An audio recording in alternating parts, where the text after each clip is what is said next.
Welcome to our channel prep alpha. आइए मुगल साम्राज्य के बारे में कुछ इम्पोर्टेंट क्वेश्चंस देख लेते हैं।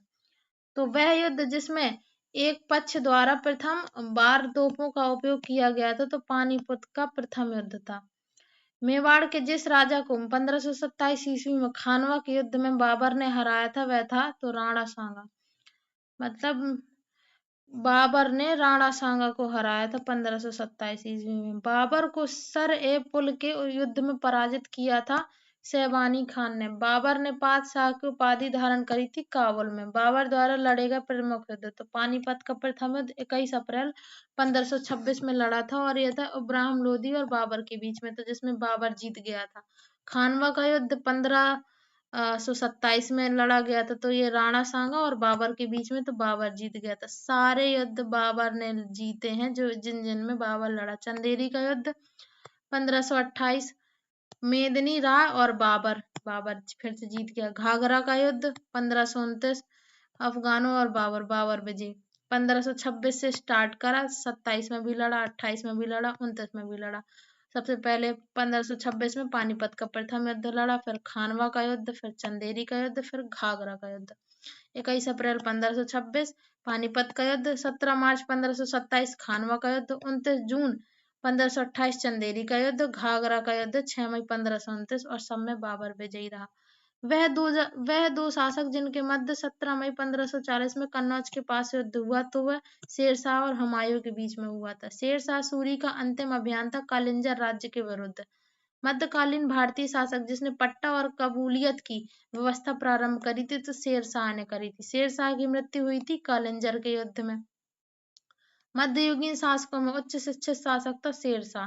भारत में चांदी का सिक्का प्रारंभ किया था शेरशाह ने। वह इतिहासकार जिसने शेरशाह सूरी को अकबर महान से भी बेहतरीन राष्ट्र निर्माता माना है, के.आर. कानूनगो ने। अकबर के पूर्व तानसेन को संरक्षण दिया था राजा रामचंद्र सिंह ने। वह व्यवस्था जो राज्य के कुलीन वर्ग से संबंधित थी एवं जिसे अकबर ने प्रारंभ किया था तो मनसबदारी व्यवस्था।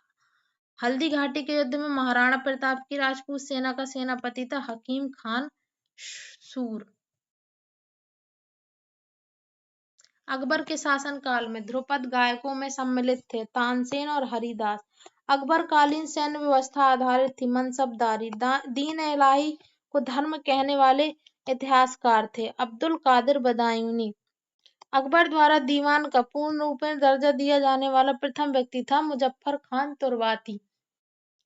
वह प्रसिद्ध जैन आचार्य जिनको अकबर ने सम्मानित किया था तो हरि विजय सूरी। अधम खान किसके द्वारा मारा गया था? बादशाह अकबर द्वारा। वह बादशाह जिसे एक प्रबुद्ध निरंकुश कहा जा सकता बादशाह अकबर को। इंग्लैंड की रानी एलिजाबेथ प्रथम का समकालीन भारतीय राजा था तो बादशाह अकबर।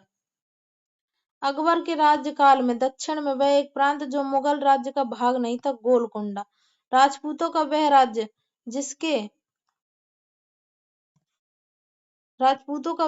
जिसके शासक ने अकबर की संप्रभुता स्वयं स्वीकार नहीं करी थी, मेवाड़ के राजा।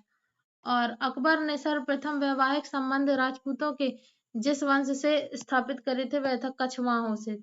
चांदी बीबी जो अकबर के विरुद्ध बहादुरी से लड़ी वह थी बीजापुर की रानी। दक्कन का वह राज्य जो अकबर द्वारा विजित किया गया था तो अहमदनगर। मुगल बादशाह जहांगीर की पत्नी नूरजहां का वास्तविक नाम था मेहरुन्निसा।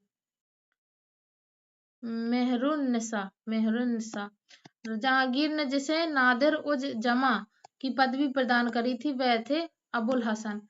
वह शासक जिसने एक सिख गुरु का सिर कलम करवाया था जहांगीर। जहांगीर के विरुद्ध विद्रोह किया था खुर्रम ने, महाबत खान ने, खुसरो ने। जहांगीर के दरबार में ब्रिटिश शासक जेम्स प्रथम का राजदूत था विलियम हॉकिंस। ब्रिटिश राजदूत के रूप में सर थॉमस रो भारत आया था जहांगीर के शासनकाल में। जहांगीर ने थॉमस रो को कहाँ मिलने का अवसर दिया था? अजमेर में। वह कला जिसको जहांगीर ने संरक्षण दिया था चित्रकला। मुगल सम्राट जहांगीर ने इंग्लिश खान की उपाधि दी थी विलियम हॉकिंस को। मुगल सम्राट जिसने तंबाकू के प्रयोग पर निषेध लगाया था जहांगीर ने। वह सिख गुरु जिसने विद्रोही राजकुमार खुसरो की सहायता करी थी तो गुरु अर्जुन देव। एक डच पर्यटक जिसने जहांगीर के शासनकाल का मूल्यवान विवरण दिया था वह था फ्रांसिस्को पेल्लस। फ्रांसिस्को पेलसर्ट मुगल सेना में चिकित्सक नियुक्त किया गया था। वर्नियर को बादशाह शाहजहां को सुप्रसिद्ध हीरा कोहिनूर भेंट करा गया था मीर जुमला ने। किसे शाहजहां ने शाह बुलंद इकबाल की पदवी दी थी? तो दारा शिकोह को।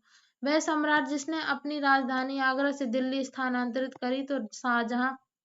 जिंदा पीर के नाम से जाना जाता था औरंगजेब को। दारा शिकोह को जिस स्थान पर दफनाया गया था वह है दिल्ली। मुगल सेना में सबसे अधिक राजपूत और मराठा सेनापतियों को रखा गया था औरंगजेब ने। शाहजहां के शासनकाल में अधिकांश समय तक दक्कन का गवर्नर रहा था औरंगजेब। अपनी विजयों को लिपिबद्ध करने के लिए किस हिंदू को औरंगजेब ने ढूंढ निकाला था? ईश्वरदास नागर। मुगल सम्राट औरंगजेब वाद्य यंत्र बजाते थे? वीणा। औरंगजेब वीणा बजाया करते थे। वह मुगल बादशाह जिसका 2 बार सिंहासन रोहण हुआ है? तो औरंगजेब। औरंगजेब ने दक्षिण में जिन 2 राज्यों को विजित किया था वो थे बीजापुर और गोलकुंडा। बहमनी राज्य। तो बीजापुर का वंश था आदिल शाही। संस्थापक यूसुफ आदिल शाह। स्थापना वर्ष 1489 ईस्वी। अहमदनगर निजाम शाही मलिक अहमद संस्थापक थे इसके। स्थापना वर्ष 1490 में। 1490 में ही फतेहुल्लाह इमाद शाह ने इमाद शाही वंश की स्थापना करी और बरार राज्य में। 1512 में कुली कुतुब शाह ने कुतुब शाही वंश की स्थापना हुई और गोलकुंडा में करी। और 1526 में अमीर अली बरीद ने बरीद शाही वंश की स्थापना करी बीदर में। संत रामदास को किसके शासनकाल से संबंधित किया जाता है? तो औरंगजेब। औरंगजेब ने किसको साहिबात उज जमानी की उपाधि प्रदान करी? जहां आरा को। जजिया कर किसके शासनकाल में पुनः लगाया गया था? तो औरंगजेब। औरंगजेब के शासनकाल में जाटों ने किसके मकबरे को क्षतिग्रस्त करा था? अकबर के मकबरे को। वह मुगल बादशाह जिसको साहेब बेखबर कहा जाता? बहादुर शाह। साहेब बेखबर बहादुर शाह। साहेब बेखबर बहादुर शाह। वह बादशाह जिसके शासनकाल में हिजड़ों और महिलाओं के एक वर्ग का प्रभुत्व था? अहमद शाह। 1748 से 54। अवध का प्रथम नवाब था? सआदत खान। औरंगजेब की 1707 ईस्वी में मृत्यु होने के बाद सत्ता संभाली थी बहादुर शाह प्रथम ने। बुलंद दरवाजा बनवाया गया था अकबर द्वारा। जहांगीरी चित्रकार थे? अबुल हसन आका रिजा। जहांगीर के दरबार में पक्षियों का सबसे बड़ा चित्रकार था मंसूर। चित्रकला की मुगल शैली को आरंभ किया था हुमायूं ने। वह मुगल शासक जिसने लाला कलावंत से हिंदू संगीत की शिक्षा ली? अकबर। शेरशाह का मकबरा स्थित है सासाराम में। दिल्ली के लाल किले में मोती मस्जिद का निर्माण कराया था औरंगजेब ने। प्रसिद्ध तानसेन का मकबरा कहाँ है? ग्वालियर में। किसने अपने बादशाह पति हुमायूं के लिए मकबरे का निर्माण कराया? तो हाजी बेगम ने। वह मकबरा जो द्वितीय ताजमहल कहा जाता है? राबिया उद दौरानी का मकबरा। दिल्ली के पुराना किला के वर्तमान स्वरूप का निर्माण कराया था शेरशाह सूरी ने। फतेहपुर सीकरी में बादशाह अकबर ने निर्माण कराया था पंचमहल का। महाभारत के फारसी अनुवाद का शीर्षक है रज्मनामा। वह मुगल बादशाह जिसने अपनी आत्मकथा फारसी में लिखी? तो जहांगीर। रामायण का फारसी में अनुवाद किया गया था अब्दुल कादिर बदायूनी ने। मुगल शहजादियों में से किसने हुमायूं नामा लिखा था? गुलबदन बेगम।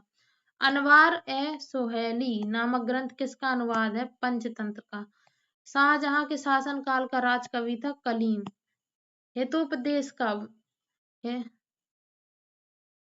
हितोपदेश का फारसी में अनुवाद किया था ताजुल माली ने। हिंदू धर्म ग्रंथों का अध्ययन करने वाला प्रथम मुस्लिम था दारा शिकोह। मुगलों की राजकीय भाषा थी फारसी। बाबरनामा का अंग्रेजी में अनुवाद कराया था लेडेन और रस्किन ने। कालिदास के नाटक अभिज्ञान शाकुंतलम का सर्वप्रथम एक यूरोपीय भाषा में अनुवाद किया था विलियम जोन्स ने। कश्मीर के शासक जैन उल आबिदीन का वास्तविक नाम था शाही खान। जौनपुर राज्य का अंतिम शासक था हुसैन साहब। मुगल प्रशासनिक शब्दावली में माल प्रतिनिधित्व करता है भू राजस्व को। बंदा बहादुर का मूल नाम था लक्ष्मण देव। रोहेला सरदार अहमद शाह अब्दाली का विश्वास पात्र था नजीम खान। गाजीउद्दीन हैदर के काल में लिखी गई पुस्तक हुफ्त कुलजुम है प्रशासनिक सुधारों की पुस्तक। शुजाउद्दौला का मकबरा स्थित है फैजाबाद अयोध्या में। होयसलों की प्राचीन राजधानी द्वार समुद्र का वर्तमान नाम है हैलेबिडु। पंजाब में अमृतसर नगर को स्थापित किया था गुरु रामदास ने। मुगल शासन में तांबे का सिक्का कहलाता था दाम। मुगलों ने नवरोज का त्योहार लिया था पारसियों से। मुगल कालीन भारत में राज्य की आय का प्रमुख स्रोत था भू राजस्व। मुगल काल में मौल्यम था एक जहाज। हैदराबाद के स्वतंत्र राज्य का संस्थापक था चिन किलिच खान। भारत का वह स्थान जहां पर पुर्तगालियों ने प्रथम दुर्ग का निर्माण कराया था कोचीन। मध्यकालीन भारत के मुगल शासक वस्तुतः थे चगताई तुर्क। वह समाधि जिसके कारण नांदेड़ गुरुदास सिखों द्वारा पवित्र माना जाता है गुरु गोविंद सिंह। मुगल काल में करोड़ी थे भू राजस्व अधिकारी।